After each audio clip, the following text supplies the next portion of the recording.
الدين and Mr. Hadi Shatila. تفضل. Okay, so the first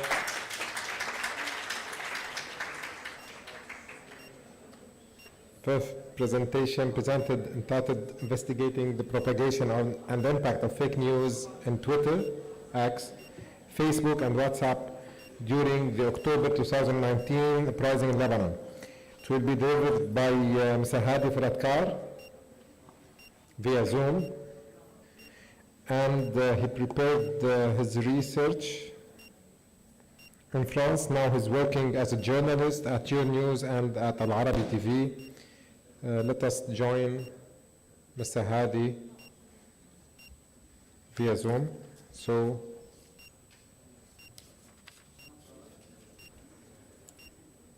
طلع شوف لي بيان معك.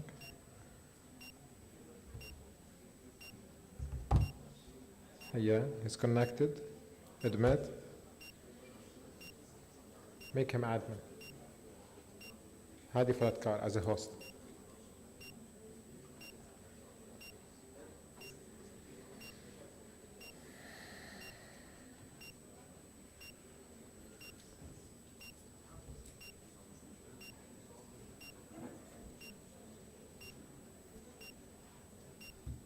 Okay. You may start, Mr. Faratkar. This is Hadi. Okay. Yes. Did you hear me? Yes. Yes. Okay. I will share the presentation.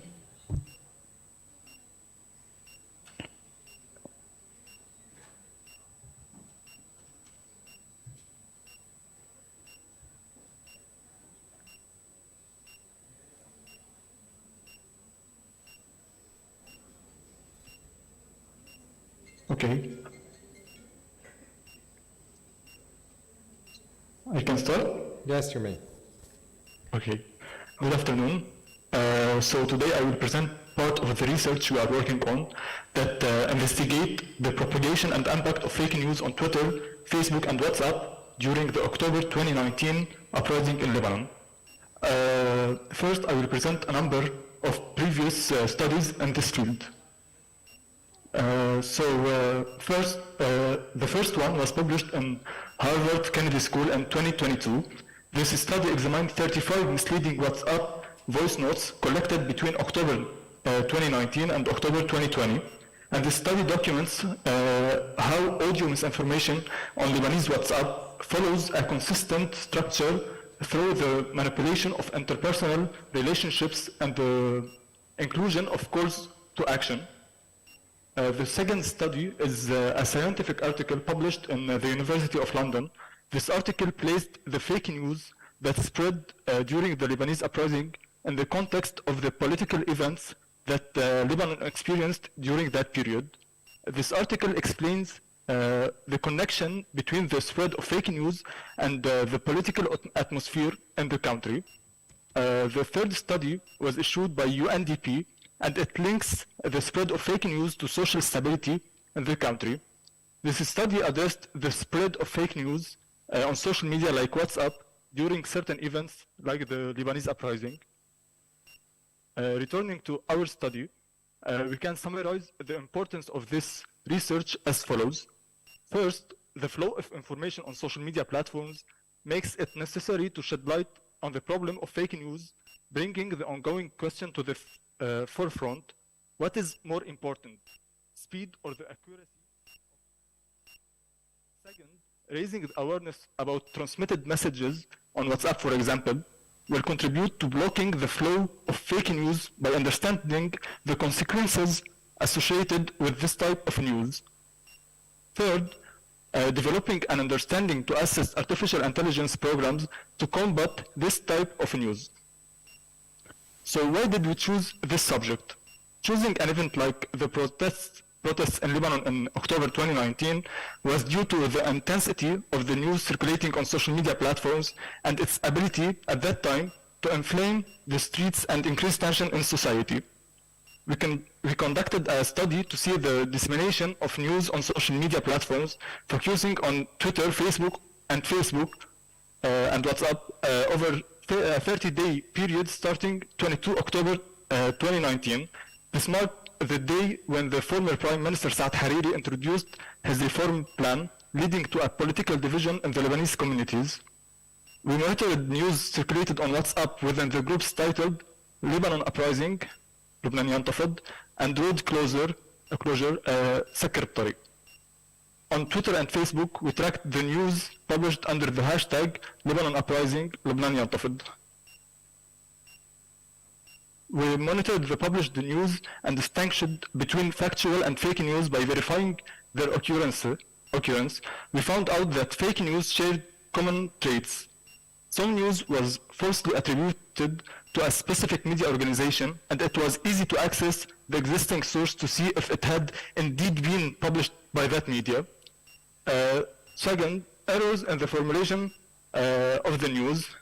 Third, use of exaggerated phrase like urgent, very important. Attribution of news to non-existent online platforms. Lack of political rationale in the published news. We note that the flow of information reached its highest level in the following days. In the first day of study, when Saad Hariri introduced his reform paper. Day 8, when Saad Hariri submitted his resignation. Day 9, when confrontations occurred in a number of Lebanese regions. Day 22, when demonstrators closed the GE road in southern Lebanon. Therefore, we conclude that as tensions escalate, the dissemination of fake news on social media also increases. So we conclude, for analyzing the information, we obtained from the monitoring process that the target of fake news was stirring political conflicts, inciting people to participate in the protests, discouraging people from participating in the protests, spreading fake news on specific political parties. Thank you.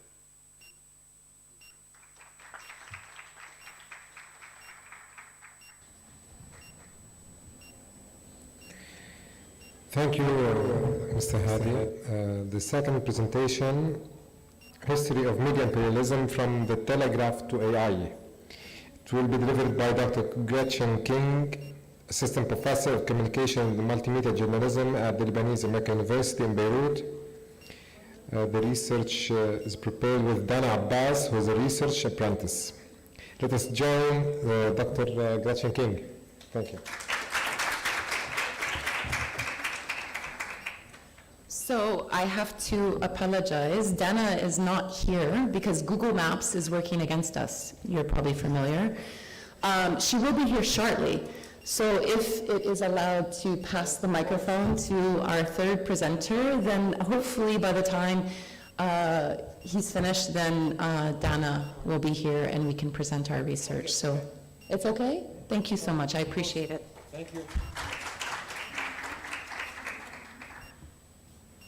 So this third presentation, the application of OSINT, in the journalistic investigations of war crimes. Mr. Hassan Safiuddin, data analyst, and OSINT investigator, data journalism instructor at the Faculty of Mass Communication and Fine Arts at Al Ma'arif University. So let us join Mr. Hassan Safiuddin. Tafadhal.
Assalamu alaikum. It's a great pleasure to be with you today. Today I will talk about OSINT role in War Monitor. OSINT is an abbreviation for Open Source Intelligence. When we talk about OSINT, it means gathering data from publicly available sources, regardless freed or paid sources, okay, and processing it to create new insights. In order to create, what? Share screen. Okay, sorry.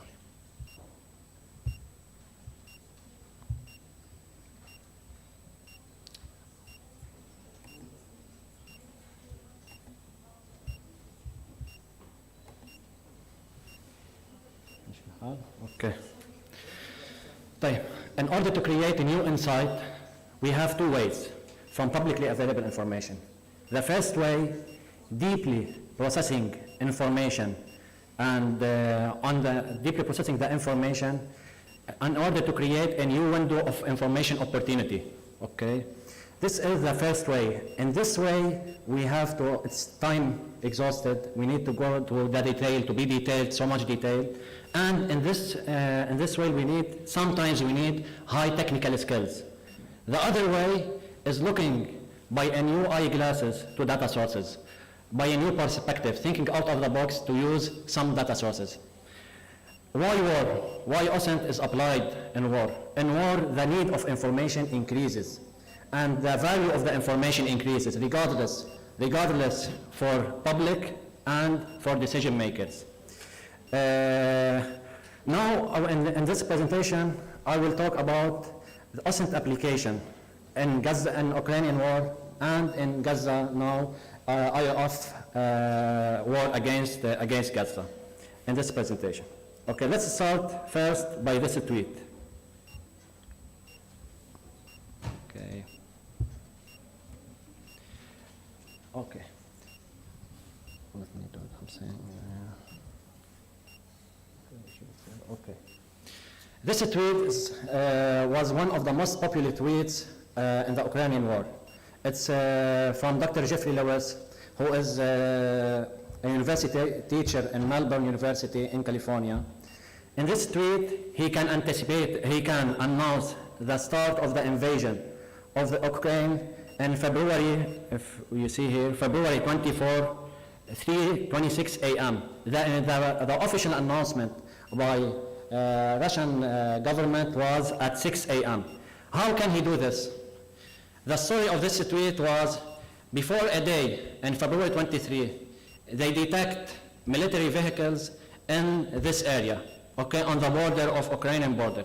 When they go to Google Traffic Map, they use Google Traffic Map to see that there is too much traffic in this area. So they conclude that the traffic caused by civilians stuck due to the military vehicles.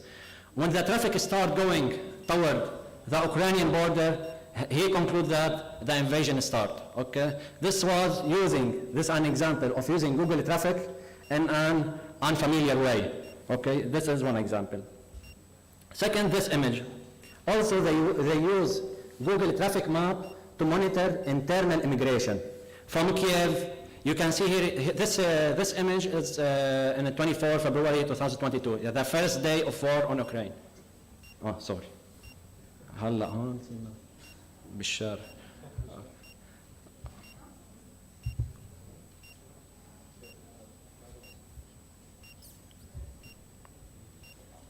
مش الحال؟ لا أنا مش أنا اللي بشتغل هون، مش مبينة عندي. أوكي.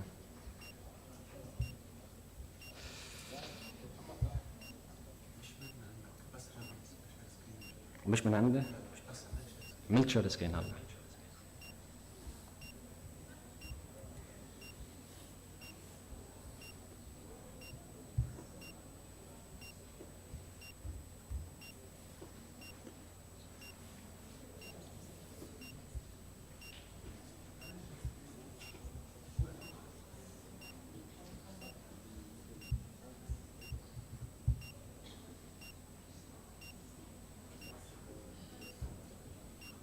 أنا عم بعمل شير سكرين مخص.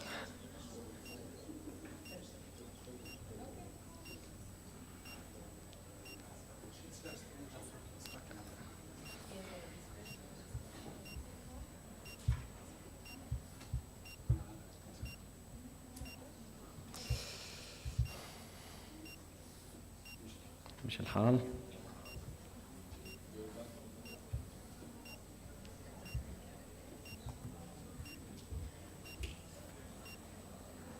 Okay, this is the image what I am talking about. You can see in this image, okay. You can see in this image there is internal immigration from Kiev to the west. رجع راحت السكرين. هي كمان مخصص بعد مش عامل شيء. ناطرة يعني.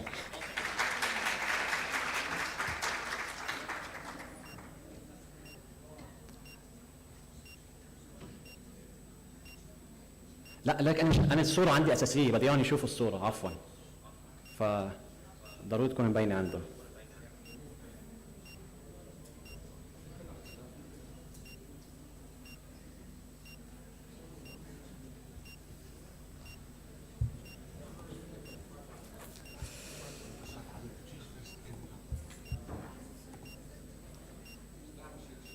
Okay.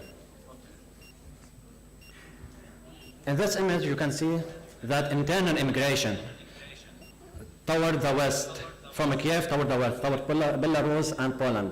Here you can monitor the immigration pattern, okay, through Google Traffic Map. These uses for Google Traffic Map force Google company to stop Google Traffic Map in Ukraine, okay.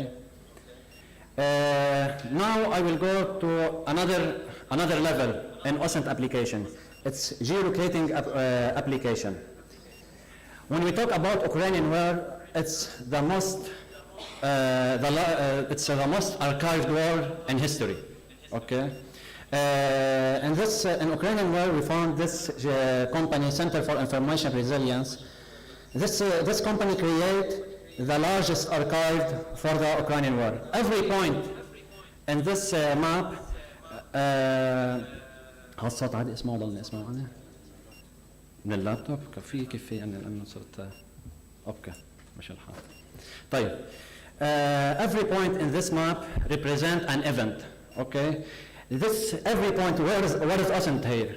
OSINT here in data gathering and OSINT in geolocating. Every point here is precisely geolocated. There is a word in OSINT called geolocating techniques. They use geolocating techniques in order to geolocate every event here. Okay, there is a Twitter account called named GeoConfirmed. It's a group of hobbyists and a group of experts who help very much in this work. Okay, this is an example the importance in geolocation, why it's important in war. The importance in geolocation is to answer the question where the event occurred. Okay, to answer the war question, it's so important. When we want to build the human case, and when we want to archive even every event in the war, especially in the humanitarian case, in the massacres, it's very important to answer precisely where this massacre happened. Okay.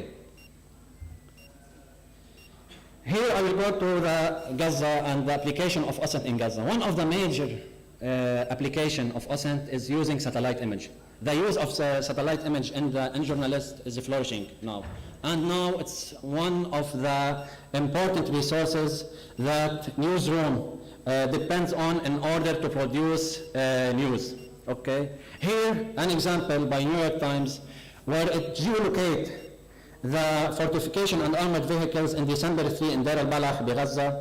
They geolocate IOF forces here. You can find them here, and here the track means that there is military vehicles passes through this road. Okay.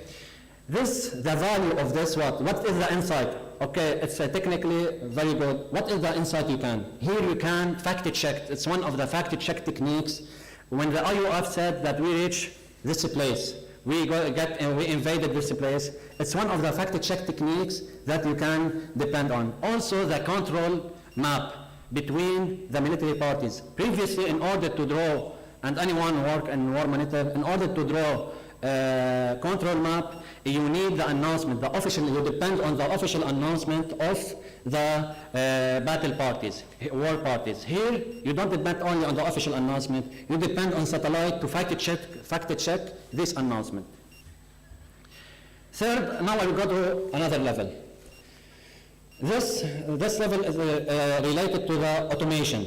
Okay, here now we go to the one of the highest level of OSINT now and highest application of OSINT is the automation of the process. Automating a process in order to ease the access of information. In this example, many of you heard about the percentage of damaged buildings in Gaza, and it's a news that, that all of us talking about it. Okay, here in this graph you can see that 28.7, 82,000 to 36.6, 105,000 buildings are destroyed in Gaza. In northern Gaza you can see that 56% around.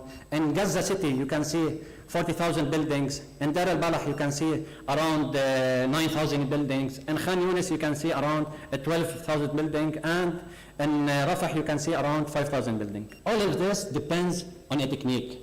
This data depends on Sentinel-1 data. Sentinel-1 data is a satellite launched by the European Space Agency. Okay, it's not satellite, it's not electro-optic satellite, it's what we call synthetic aperture radar, SAR radar satellite.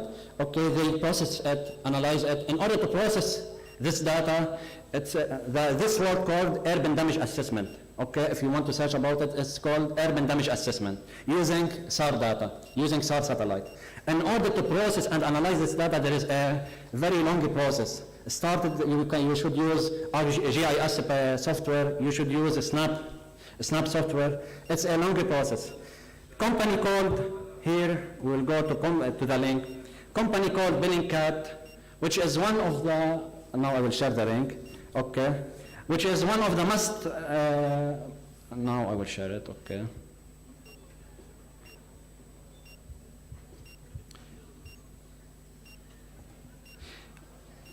Okay, you see it. Okay. This, here you see Bellingcat created, which is well known and one of the most known companies in the OSINT world, created and this website, which is the access of this information. This workflow, you can access it easier, an easier way to detect where is the damage. This is one of the ways that making work automation. Now I will talk about a tool that I've developed regarding Gaza war. Let's go stop share and start sharing again the presentation. Okay. In this tool that I will talk about, when I talk about creating a new insight, there is two ways to create a new insight and to create a new window of information opportunity. The first way, deep processing, and the second way is thinking out of the box regarding any source, information source. In this tool that I will talk about it, okay, this tool that I've created, in this tool you can see what I think about. Many of us know that there is rocket alert system in Israel now for settlement in order. Whenever there is rocket launch to Israel, all the settlement will go to the safe places. Okay, the rocket alert system can be a very important source with accuracy around 70 to 80%. Okay, that will let us know how the resistance trend, the trend for the rocket launch of the resistance in Gaza. Okay, so this is the opportunity to know it. No one can know. There is no available information for statistics for the rocket launch in Gaza. What I've done is to take, I take this as the rocket alert, which is on sites like Telegram, Twitter, and on Facebook. You can find it, the rocket alert system in Israel. You can find the data whenever you want. I scrap the data and process it in order to create this tool. I will talk here about this tool. So also Yes. خلاص بعيد على هاي. Okay. Here in this tool, what is the insight? What the insight you create? First, I have two problems in the processing the data. When I get the data, I only have the name of the place. Okay, Asqalan. I don't have coordinates. I can't make map from these places. So I have a database around 40,000 places in Israel. I make join by it and can get the coordinates of every place name. Then after I create the coordinates, I have a problem. Here, if you see the trend here, okay, north of Israel, there is all the alert here are related to the resistance in south of Lebanon, not related to the resistance in Gaza. So I want to avoid this noise. So every point I go and get the distance from every point to Gaza. By this I have this filter. Okay, so I will go. I want to erase the noise from the north. Here the statistic Tel Haifa. The farthest point from Gaza is Haifa. Here the statistic related only to the resistance in Gaza.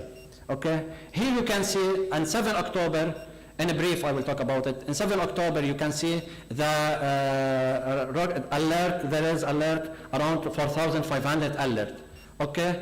And the average was still at 27 of October around 100 alert per day, in order to be precise in what we talk, okay? Then the average decreases till 70 rocket per day. After that, and the ceasefire, before the ceasefire at 20 January, you can see, November, you can see that the rocket trend increases sharply, then it decreases.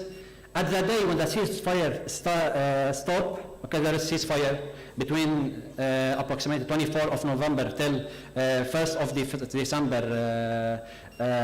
till 5 a.m. 1st of December. Then the rocket, we will see that the rocket launch increases sharply, and the day the ceasefire stop. All of this create what insight? How can we create insight from this? This is a tool. It's a good tool, you can interactive tool, but in order to create insight from this tool, you should ask the right question. Okay, if you don't ask the right question, if you don't have the know-how, what is happening in Gaza, how can we ask a question here? This data you can analyze it in many perspectives. It's not one-way perspective.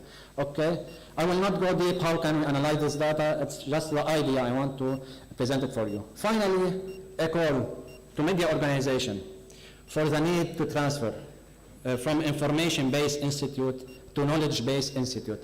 Information now is available all over the world. All the tools that we talk about, AI tools and everything, the added value of it, it's to go from the information to knowledge. If it will not let us go from information to knowledge, then all these tools will be tools and will not create any new insight from it. Thank you very much.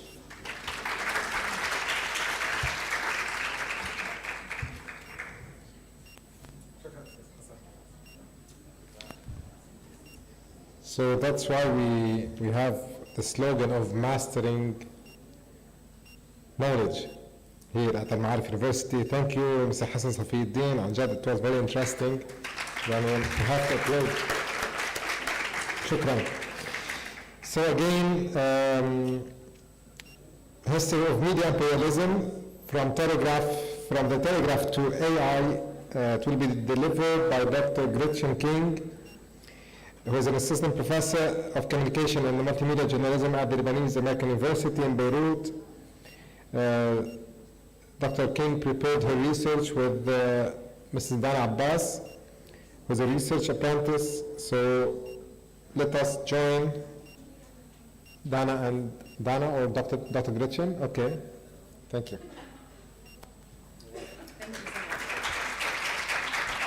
Okay, I'm going to invite Dana, who's my co-presenter, to come up with me as well. So you need to... It'd be nice to have can we use the wireless or no?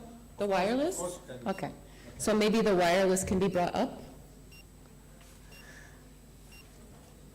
And then that way we can just pass it back and forth.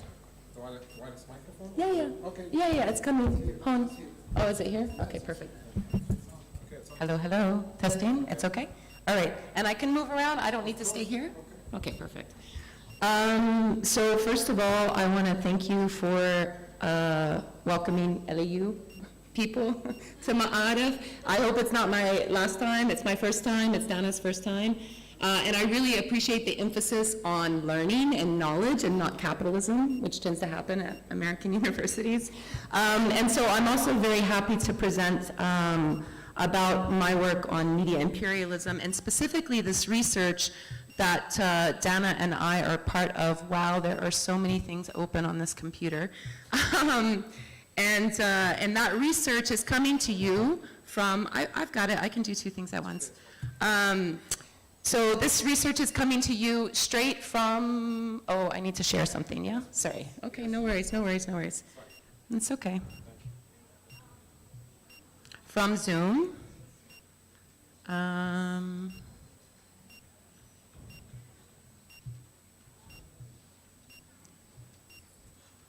It doesn't say it's signed in, I'm not sure.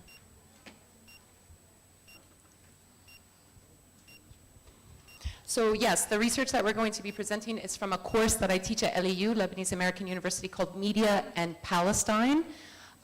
This course produced research this semester that we're going to present you preliminary results of. So when I first submitted to the conference, this presentation was largely supposed to focus on media imperialism. But today, we're going to critique AI, and we're going to place AI in the context of media imperialism. Again, the goal is knowledge. It's this one, yeah, perfect. And then just big. So in order to do this, we have to cover the history of AI. We have to talk a little bit about what is media imperialism. We have to talk about the political economy of AI. We'll introduce you to the methods that we used in the class to research AI, and we'll also tell you what our preliminary findings are. Sorry, I wanted to mention why we have to do this. I think a lot of us are very aware that there is a media war happening now. But this is not a new war. In fact, this is a newspaper from New York, sorry, in 1917. What happened in 1917? The British occupied Palestine. This is how it was reported in the press at the time. Does it say the British occupied Palestine? Is that what it says? No, this is an Orientalist discourse. This has not stopped in the Western media since before Palestine was captured by the Zionists.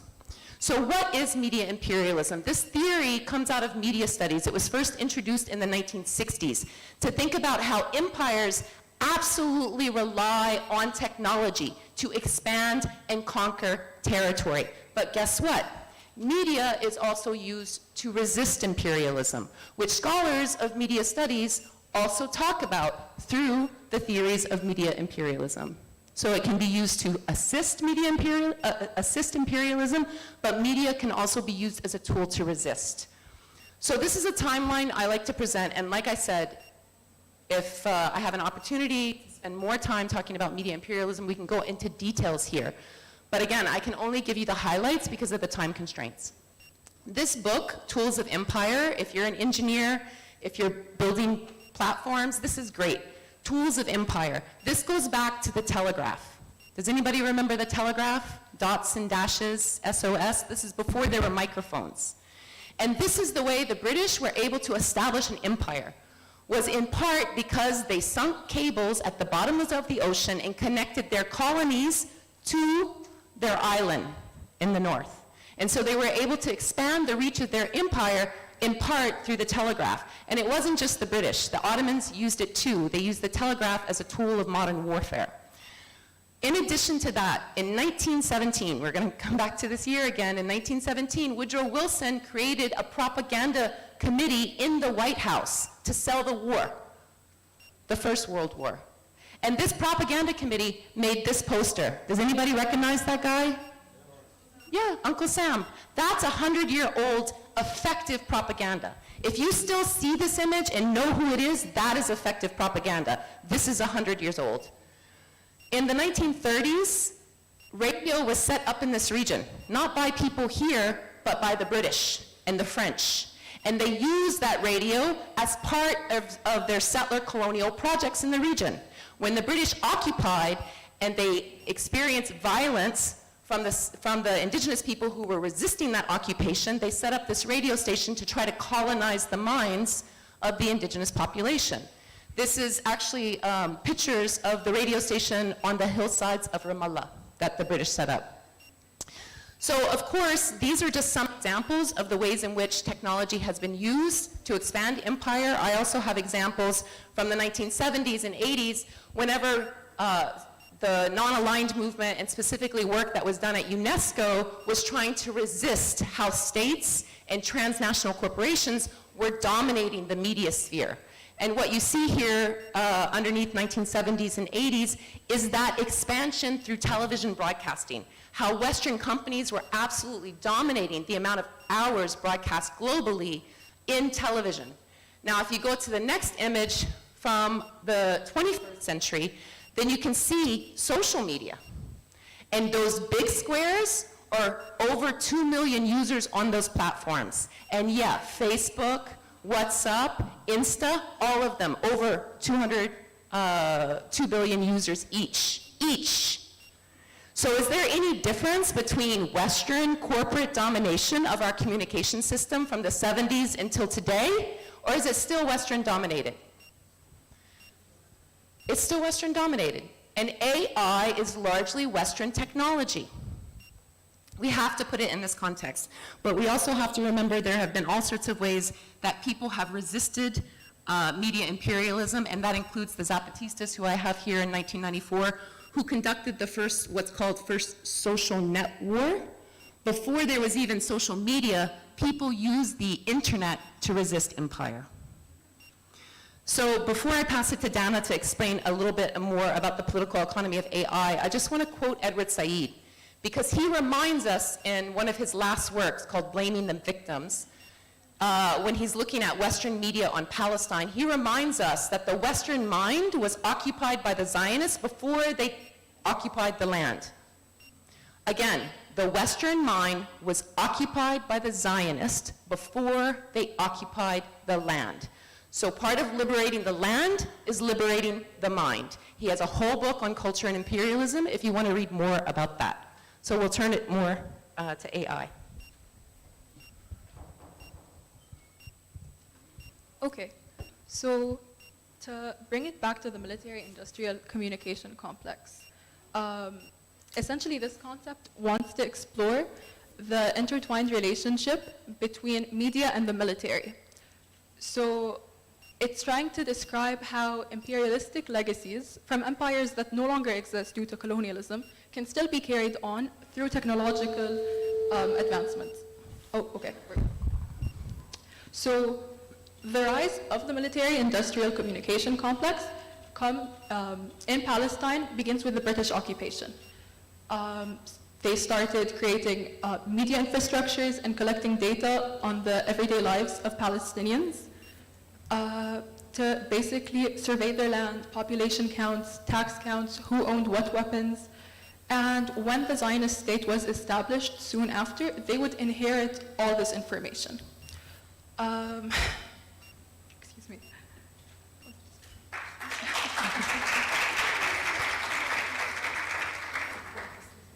Do you want me to go to the next slide? Communication vacuum? Yes. Okay. Communication vacuum. So when Zionists got a hold of the land, there would end up being a communication vacuum for Palestinians studying media. So by cutting off all access to media technology for Palestinians, we have something called the de-development of Palestinians' media economy. Okay. So here we have a proposed artificial intelligence ecosystem that Israelis credit their success, their technological success, to.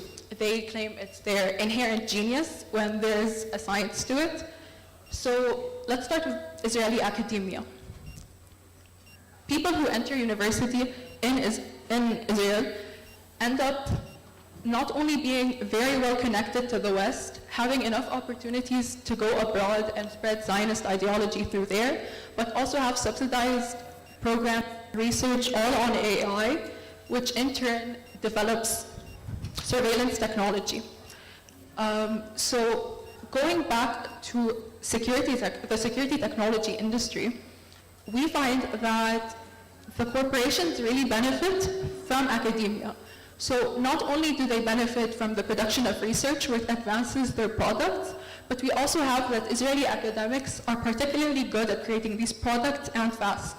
You also have the endless supply of Israeli soldiers who graduate their inscription with this technology, ready to create these products and develop them, and thereby increasing their sales and development.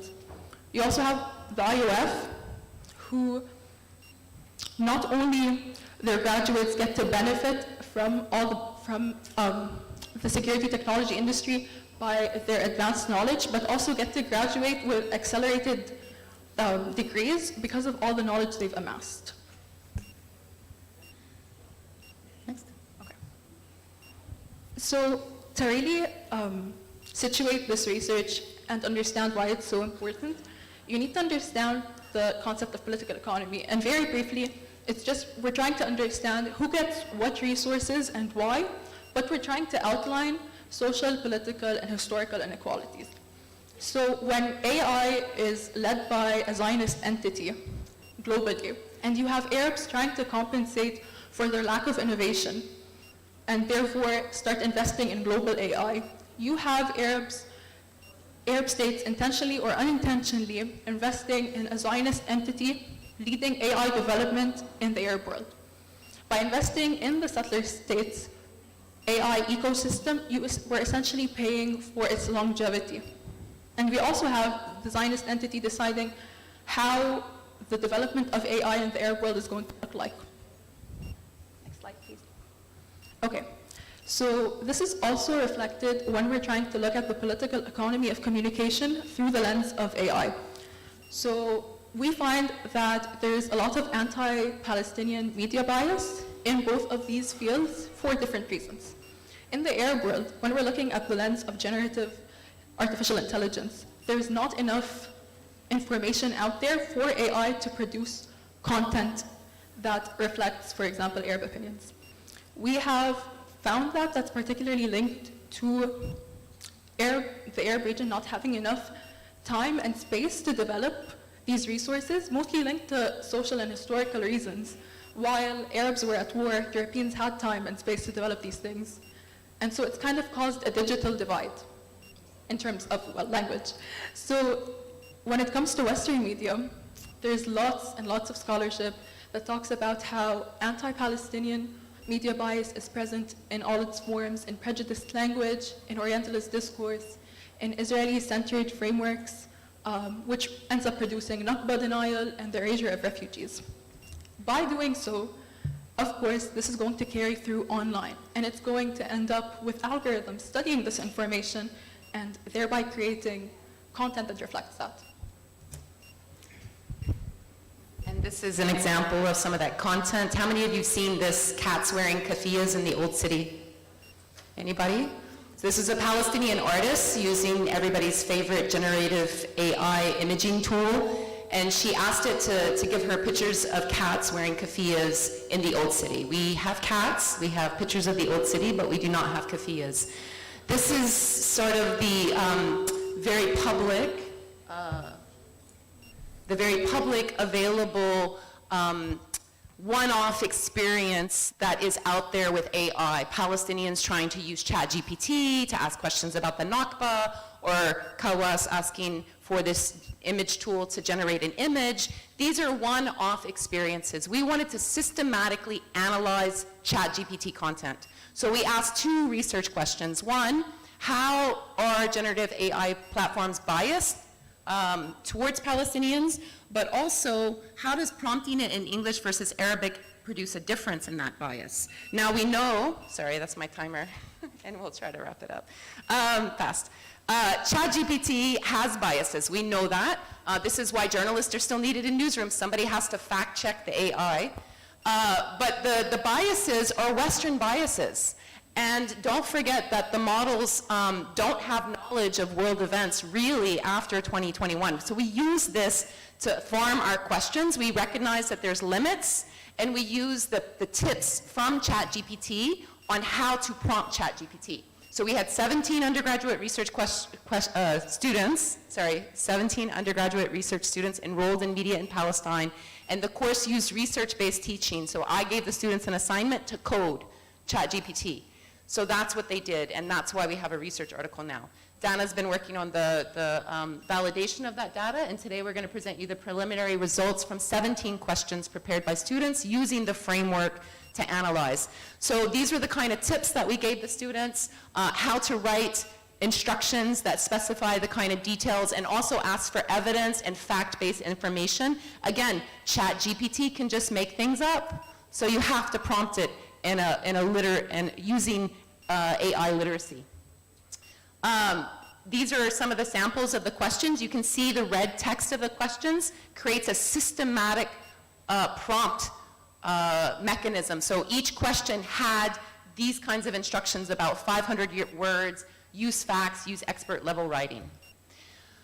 In terms of the anti-Palestinian media bias framework, again, this could be a whole separate presentation on its own, and I do have a research article that publishes this framework, but basically we're pointing to scholarship that has documented media bias in Western media and using that to adapt to a framework to analyze content generated by AI platforms programmed largely and developed largely in the West in collaboration with Israel, like OpenAI's ChatGPT. So we looked at the language, Orientalist discourse, Israeli-centric frames, missing context, Nakba denial, and erasing refugees. I think anyone watching Western news in the last couple of months has seen all of this represented in the media. We wanted to try to show that ChatGPT does this as well. So I'll pass it to Dana. Okay, so these are our preliminary findings on a macro scale. We found that 17 of the answers, when we prompted ChatGPT, would use the words like conflict or complex to describe the Israeli occupation. We also found that they would reproduce Israeli-centric frameworks. So Israel says, Israel does, 17 times. And we also have 15 out of 17 answers by ChatGPT would reproduce Orientalist discourse. So essentially phrasing Arabs as inhumane, barbaric, and so on. We also have, on a micro scale, as well, we also have some interesting results here. So we also found the same patterns here. So it's a highly contentious debate. It's complex, it requires nuance, it requires you looking at multiple perspectives. It's very multifaceted. In this prompt in particular, the AI is asked here the AI is asked if Israel imposed an apartheid regime on Gaza and the West Bank. It started answering this question by distancing what's happening away from apartheid. It started defining South African apartheid and then started saying these are two different things. We also prompted it in Arabic, and we found that these were literal translations. So we have things like Sulta al-Isra'iliya when trying to refer to Israeli authorities. So they were also using Israeli-centric frameworks. And we also found that they would use the term for conflict in Arabic. They also produced the same wildly incorrect concepts. So here it was prompted about the Sabra and Shatila massacre. And I don't know if you can see because the font's really tiny, but they end up blaming Palestinians for the massacre that occurred to them. You can see it? Okay. But these are the kinds of Orientalist discourses you can see even being reproduced in Arabic to, again, to quote Edward Said, to blame the victims for the massacre that happened to them. So who does AI benefit? This is the question that you should carry through in the rest of your conference and in your learning. Remember, the goal is knowledge. Who does AI benefit? ChatGPT, OpenAI tells us that it benefits all of humanity. But our research says systemically, AI reproduces Israeli talking points. It benefits Zionism. So who does AI benefit? And remember that AI is now currently facilitating the mass assassination factory in Gaza. So who does AI benefit? Thank you very much.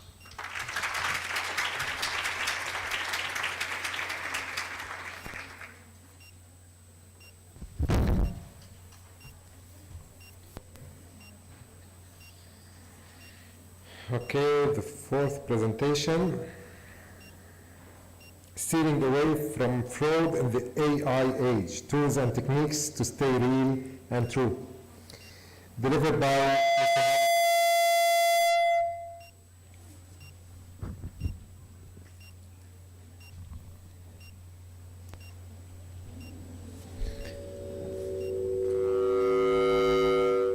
Okay, so delivered by Mr. Hadi Shatila.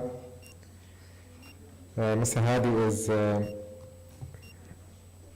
Akid is an instructor at Maif University and a freelance visual artist. Please let us join Mr. Hadi presentation.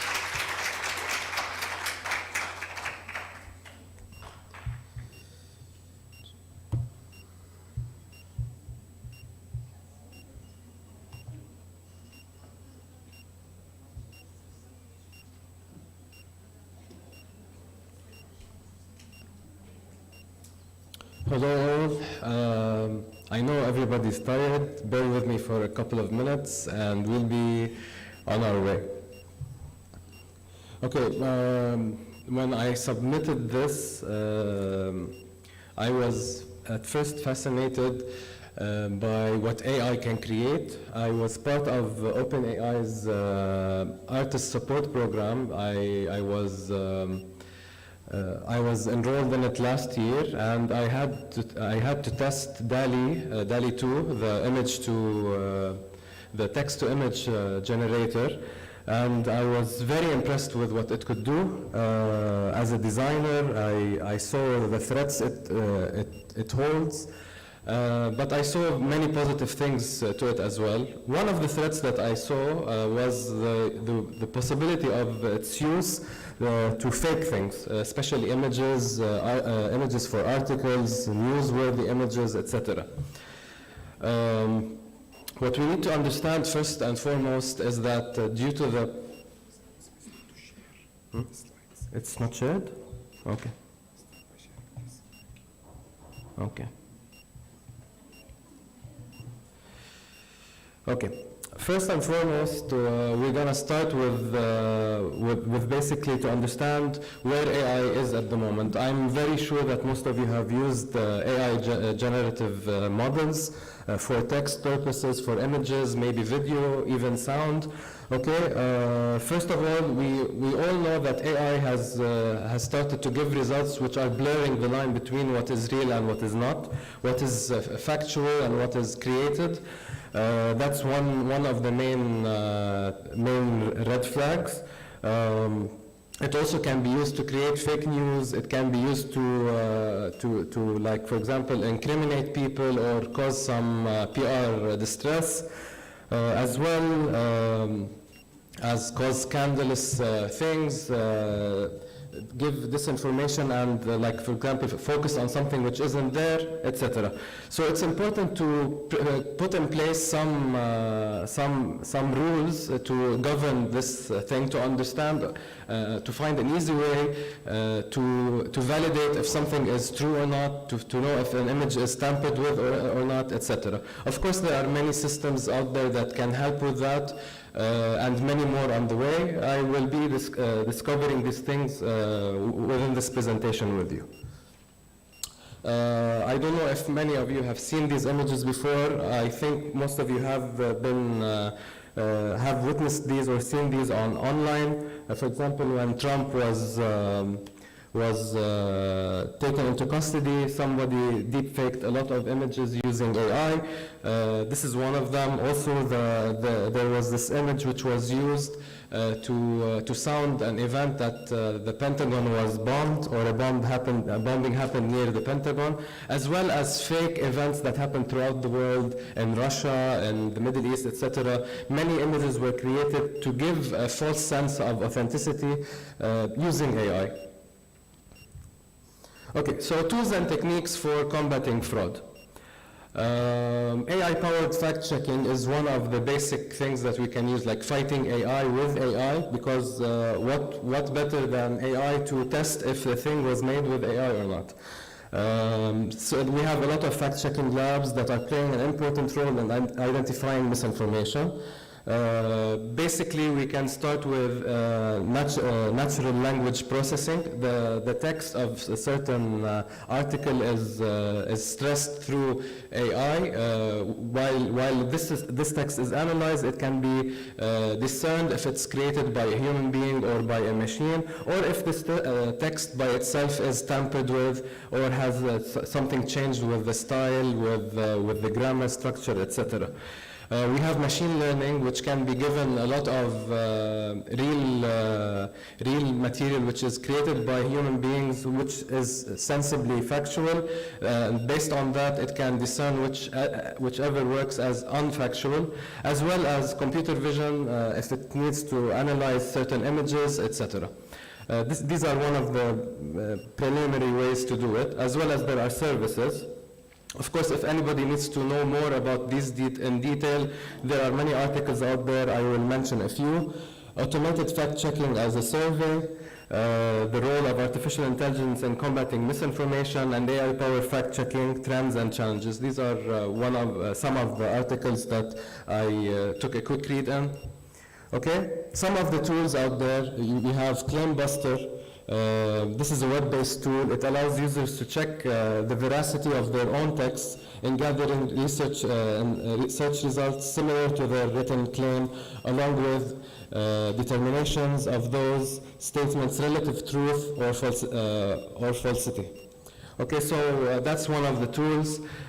Check by MIDIL. It's also a fact-checking tool. Technology, Sensity AI, NewsGuard, FactMata, all of these are AI-based. They can analyze context. They can help you find if your work is authentic or not, if it's based on facts or not.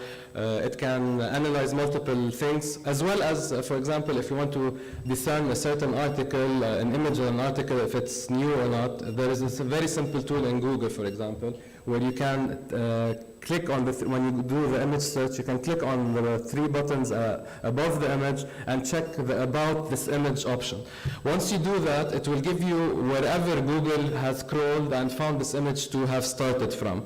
This will take us to the idea of the blockchain fact-checking concept. Okay, blockchain technology. Of course, many of you have heard about blockchain, about how it's changing the financial sector as well as other sectors. Blockchain is simply a digital ledger which holds all the data of where a certain transaction or an event has started over the internet or the virtual world and where it has reached. This same technology can be used to account for news, for example. For example, I wrote an article about a news event. The ledger states that this article was started in this place with this particular information. Wherever this article is shared and it's moved around, it will present like a timeline of the places used by where this article has been used. So whenever an article is misused, it can be directly noted from where the last point it was changed or altered. This is another way to follow and fact check.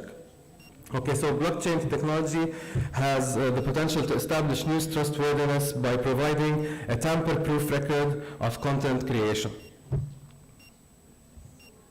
These are some articles based on this idea, blockchain for news, a literature review, using blockchain to ensure media integrity, and blockchain a potential solution for the problem of fake news. Okay, some platforms that use blockchain for authenticity. We have the News Provenance Project. We have the Fake Check. We have Democracy Notary. We have Civil and True Story. All these are fact-checking platforms that use blockchain to promote this authenticated ledger, which is like very tamper-proof. And is starting to be used for this same concern. Okay, the last part which I covered was the ethical dimensions of AI in journalism. Okay, since AI is being used in journalism, how far can it go?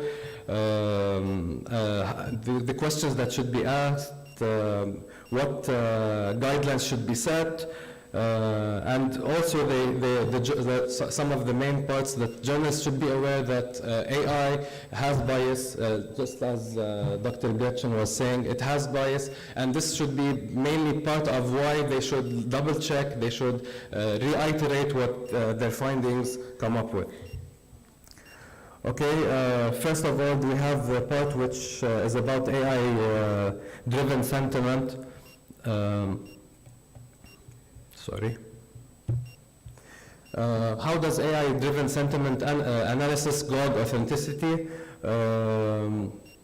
Sentiment analysis can be used to gauge authenticity by analyzing the emotional tone of content. For example, content that is highly negative or emotional may be more likely to be false. This is one way of checking the content of something. Like if it's too emotional, too personal, too biased, it will directly be flagged and stated as possibly not authentic. Sentiment analysis is a technique that uses natural language processing, NLP, to identify the sentiment of a piece of text. Sentiment analysis can be used to determine where a piece of text is positive, negative, or neutral. Sentiment analysis can also be used to identify the emotions that are expressed in a piece of text. Some articles also that cover sentiment analysis for news credibility assessment, using sentiment analysis to detect fake news, sentiment analysis and news verification review. Of course, it's not limited to these articles, but these are one of the main ones.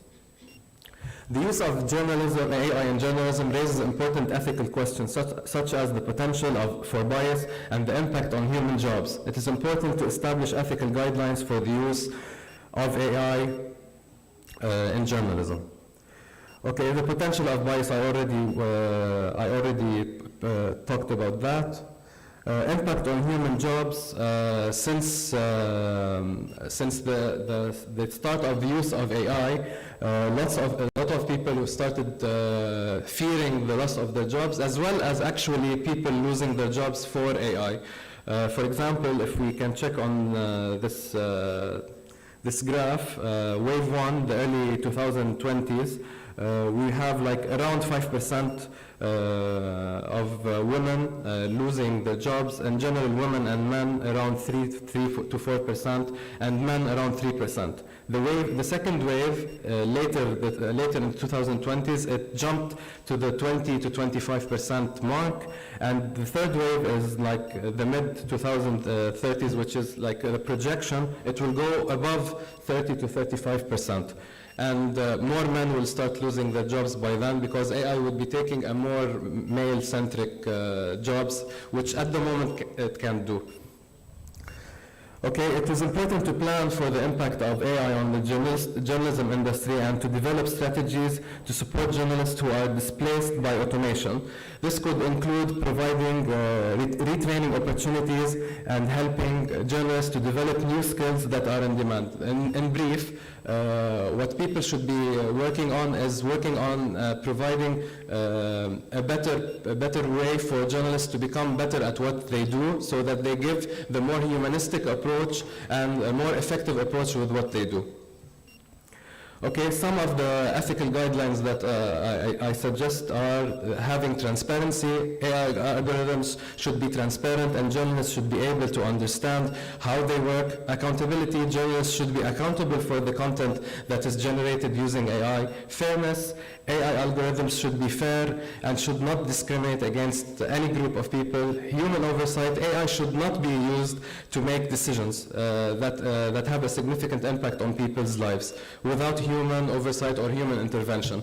That's for this part, and I would like to add that there are currently some tools with the tools that actually do the edit in images. For example, Adobe Photoshop has, since the launch of its AI platform, or Firefly, the AI image editing platform, or Firefly, it added something which is added directly to the metadata of the images, which is it is signed that this image, for example, has been edited using Photoshop and the AI image platform. So any image which is created with Adobe Photoshop or within the Adobe platform is signed and it is verified that it is being that it has used or has been tampered with AI. So this is one of the approaches that can be done with such software, that this software is supposed to be it has to be like loss of words. It has that the software should be ordered to give this signature or this statement for anything that has been tampered using it. But of course, it's not the case at the moment, but this is one of the suggestions and the things that should be done for the following times. Conclusions. We should empower stakeholders to identify authenticity in AI-generated content.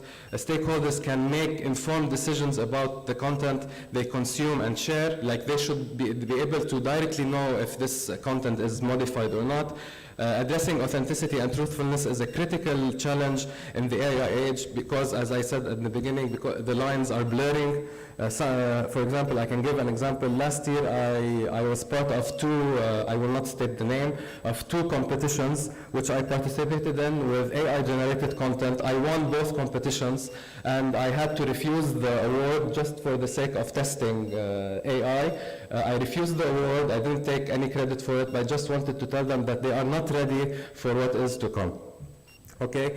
By developing tools and techniques to combat fraud, we can help to ensure that the digital media landscape remains a source of reliable and trustworthy information. Because if you don't work on that, news will not be news anymore. It will be something of an opinion or something that has been tampered, or as in the previous presentation, we can be under a certain type of imperialism or a certain type of bias, and I don't think that anybody wants to be in such a position.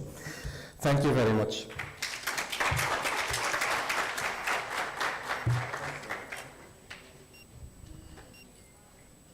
Okay, so any questions for our guests, for the speakers?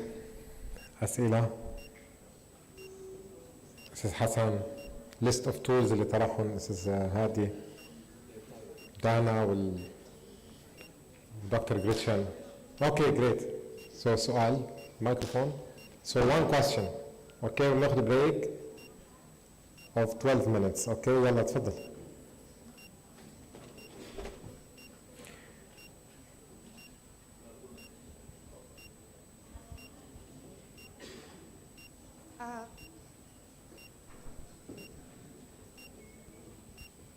I have a question for Dr. Gretchen King. How does the combination of media, AI, and imperialism impact the spread of information globally, particularly in the terms whether the information become more accessible and diverse or more concentrated and controlled? Sorry, okay, is it okay for the question? Okay, great.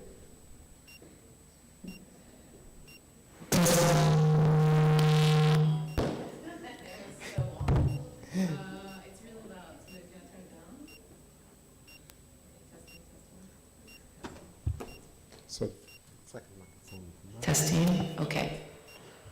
If we could turn down the mic, because it's really sensitive. Anyway, so in terms of information and AI, I do believe that part of the branding of AI, because all of the companies are doing this, is that it's for the human good. It's for humanity. But right now, AI is completely unregulated. And right now, the United Nations is screaming mad, which they usually are because they have no power, because there's no political will. But the fact is that they're screaming mad about AI-assisted murder, which is happening in Gaza right now. We have a problem with AI technology in the fact that these companies are using our free labor to develop their technology. That's why there's no watermark.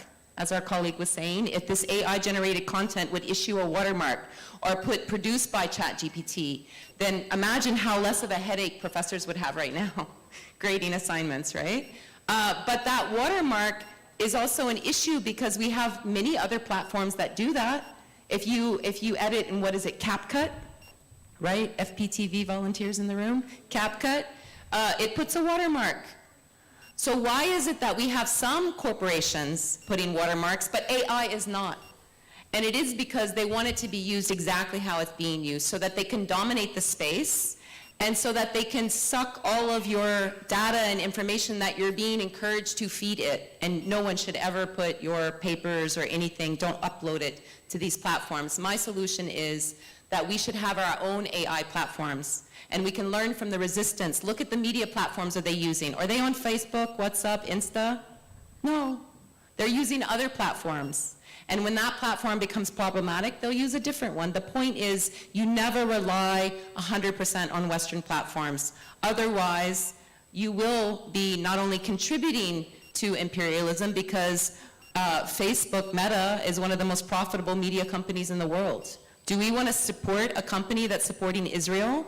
Do we want to support a company that appoints those soldiers from the Unit 8200 that Dana talked about on their community standard boards? Do we want to support a company, and yes, I have WhatsApp on my phone. Do we want to support a company that deletes and upholds 99% of the requests that come from Israel to it to remove Palestinian content? So we need to build social media platforms that represent our values, just like we need to build AI platforms that represent our values. Thank you for the question. Did you want to add anything? Thank you. Okay, so thank you.